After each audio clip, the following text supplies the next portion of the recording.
नमस्कार। कुछ लोग बहुत मेहनत करने के बाद आखिर गरीब के गरीब ही रहते हैं। कुछ लोगों को आप बहुत सारी मदद करो लेकिन वो गरीब के गरीब ही रहते हैं। आखिर गरीब क्यों गरीब रहता है, इसके लिए एक पौराणिक कथा लेकर आया हूँ। कई बातों को समझने के लिए ये बहुत महत्वपूर्ण कथा है, एक स्पिरिचुअल स्टोरी है। एक नदी के किनारे एक व्यक्ति रोज भीख मांगा करता था, दरिद्र व्यक्ति था। रोज शाम को भगवान श्री कृष्ण अर्जुन को कुछ न कुछ समझाने के दृष्टिकोण से नगर भ्रमण किया करते थे। सूर्यास्त के पहले नगर का चक्कर लगाया करते थे, हालचाल मालूम किया करते थे और साथ ही छोटे छोटे प्रसंगों के माध्यम से, छोटी छोटी बातों के माध्यम से अर्जुन को सिखाया करते थे। तो एक दिन वो नदी के किनारे भगवान श्री कृष्ण और अर्जुन निकल रहे थे, तो उस गरीब व्यक्ति को देखकर जो भीख मांग रहा था, तो अर्जुन को उस पर दया आ गई कि ये गरीब है। तो उन्होंने अपने जेब में से सोने के सिक्कों की पोटली निकालकर उसको दे दी और कहा कि खुश रहो। और भगवान श्री कृष्ण और अर्जुन आगे निकल गए। ये जब पोटली दे रहे थे तब एक व्यक्ति इस घटना को देख रहा था और जैसे ही शाम हुई और वो व्यक्ति अपने घर में जाने लगा, तो जिस व्यक्ति ने देखा, अंधेरा होते ही उस व्यक्ति ने उस पर झपट्टा मारा और सोने के मोहरों की पोटली ले ली और वो व्यक्ति देखता ही रह गया। वो सोचने लगा कि इतना पैसा मिलने के बाद भी मैं वैसा का वैसा ही हूँ, मेरे को समझ में नहीं आ रहा है क्या करूँ। दूसरे दिन वो फिर भीख मांगने लगा। दूसरे दिन भगवान श्री कृष्ण और अर्जुन फिर वहीं से निकले, तो उन्होंने देखा कि ये व्यक्ति फिर भीख मांग रहा है, कल तो मैंने ऐसे सोने के सिक्के दिए थे। जब ये बात हुई तो अर्जुन ने पूछा कि भाई क्या बात हुई, तो उसने कल का घटनाक्रम बताया कि ऐसी ऐसी बात हुई। तो अर्जुन के पास से एक हीरा था, वो हीरा उस व्यक्ति को दे दिया। वो खुश हो गया कि चलो हम धनवान हो गए और मेरा भाग्य बदल गया। अर्जुन और भगवान श्री कृष्ण आगे निकल। अब वो जो व्यक्ति था भिखारी, उसने सोचा कि कल किसी व्यक्ति ने देख लिया था कि मुझे सोने की मोहरें मिल रही, इसलिए छीन ली। आज किसी को नहीं पता पड़ेगा, इस ढंग से मैं थोड़ी देर और भीख मांगता हूँ तो लगेगा कि मेरे पास कुछ नहीं है। और वो भीख मांगने लगा। शाम होते ही, अंधेरा होते ही अपने घर चला गया और घरवाली को भी नहीं बताया कि मेरे पास आज हीरा है। और उसने अपने घर में रखे हुए पुराने मटके में वो हीरा रख दिया कि कल जाके इसको बेचा जाएगा और धनवान होने का एक अवसर मिलेगा। रात में खा पी के सो गए। सुबह उठा तो देखा वो जो मटका है जिसके अंदर हीरा रखा था वो गायब है, दिख ही नहीं रहा। उसने अचानक पूछा अपने बीवी से कि भाई वो मटका रखा था वो कहाँ गया। अरे कल क्या हुआ कि तुम्हारे उठने के पहले मैं पानी भरने गई तो मेरा मटका जो है टूट गया बीच में। ये पुराना जो मटका था मैं लेके पानी भरने गई और पानी भर के लाई, पर मेरे को एक बात समझ में नहीं आई कि जब मैं नदी में पानी भरने गई थी, मटके में से कोई एक चीज निकली और नदी में चली गई। उस व्यक्ति ने माथा पकड़ लिया कि हीरा मिला था वो भी चला गया। आखिर ये क्या है? भाग्य में क्या गरीब ही बना रहना लिखा हुआ है? क्या मैं गरीब ही रहूंगा? इतने अवसर मिले अमीर बनने के तो मैं क्या गरीब ही रहूंगा? ऐसे कई प्रश्न उसके मन में आए। तीसरे दिन फिर वो भीख मांगने लगा और वहीं से भगवान श्री कृष्ण और अर्जुन निकल रहे थे। उन्होंने देखा अरे कल हीरा दिया था, फिर यहीं बैठा हुआ है। अब वो दौड़ कर आया वो भिखारी अर्जुन और भगवान श्री कृष्ण से कहने लगा कि बताओ, आप पोटली दी थी वो किसी ने छीन ली, हीरा दिया था वो भी पानी में नदी में चला गया, अब मैं क्या करूँ, समझ में नहीं आ रहा। तो भगवान श्री कृष्ण ने कहा कि ठीक है, अब जो हो गया तो हो गया यार, आप एक काम करो, ये 2 पैसे मेरी तरफ से रख लो। अब वो व्यक्ति ये सोचने लगा कि इतनी बड़ी पोटली डायमंड भी काम नहीं कर पाया, ये 2 पैसे का क्या काम होगा, ये 2 पैसे क्या काम की, इससे मैं कैसे धनवान बनूंगा, कैसे अमीर बनूंगा।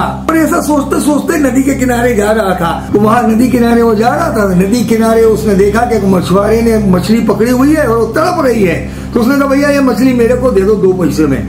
कहले हाँ ले लो। तो वो तड़पती हुई मछली ली और उसने सोचा कि अब हम डाल दे पानी में, नदी में वापस डाल दी। तो अचानक उसने देखा कि इसके मुंह में कुछ तो भी है मछली के। तो उसने देखा तो आश्चर्यचकित रह गया, उसके अंदर वही हीरा था। हीरा निकाला और उसने मछली पानी में डाल दी। हीरा जैसे उसके हाथ में लगा तो चिल्लाया मिल गया मिल गया।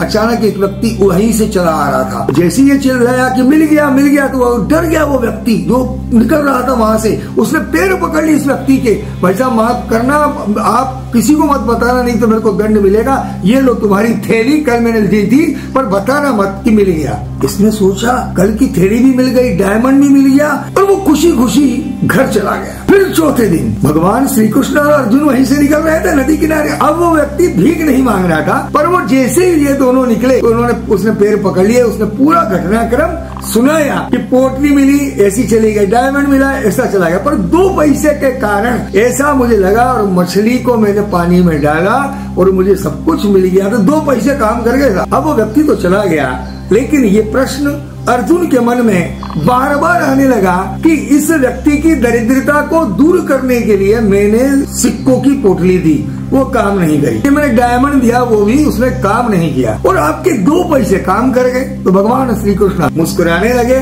कहले इसके पीछे एक बहुत बड़ा रहस्य है, मैं बताता हूँ। कहले तुम्हारी जो जिज्ञासा है उसका उत्तर यह है कि इस व्यक्ति के पास में जब सोने के सिक्के की थैली थी और डायमंड था, तब उसने सोचा कि मैं धनवान बनूंगा, बहुत मकान खरीदूंगा, गाड़ी खरीदूंगा, फैमिली के लिए करूंगा, पैसा पैसा पैसा। उसके मन में पैसा ही था खुद के लिए। लेकिन जब उसके पास 2 पैसे थे तब उसके मन में एक भाव उत्पन्न हुआ, वो करुणा का भाव था, वो दया का भाव था, वो काइंडनेस थी, वो हेल्प की भावना थी, एक सिंपैथी थी, ग्रेटिट्यूड था। ऐसे अनेक भाव 2 पैसे को मिलने के बाद में मिले, 2 पैसे मिलने के बाद उसके मन में उत्पन्न हुए और उसने मछली को बचाया। तो ये भाव ऐसा हुआ कि दूसरों की हेल्प करना, करुणा और दया के भाव उसके मन में उत्पन्न हुए। तो उसका जो भाग्य था वो बदल गया, उसका जो लक था वो बदल गया। आपने सुना होगा कि रातों रात करोड़पति हो गए, रातों रात धनवान हो गए। ऐसी कई बातें आपने सुनी होगी, ऐसे कई घटनाक्रम सुने होंगे, ऐसी कई कथाएं सुनी होंगी कि वो रातों रात करोड़पति हो गया, रातों रात धनवान हो गया, रातों रात अमीर हो गया। कैसे हो गया? इसका मतलब तो यह हुआ ना कि गरीब से अमीर बना जा सकता है। गरीब से अमीर बने हैं लोग बात, तो कैसे बने हैं? उसके पीछे कई बातें हो सकती है। भाग्य बदला जा सकता है, लक चेंज हो सकता है, ये बात तो तय हो गई। इस पौराणिक कथा से हम बहुत कुछ सीख सकते हैं, समझ सकते हैं। नंबर 1 कि भाग्य बदला जा सकता है, लक बदला जा सकता है, मायूस होने की जरूरत नहीं है। नंबर 2 अमीर बना जा सकता है।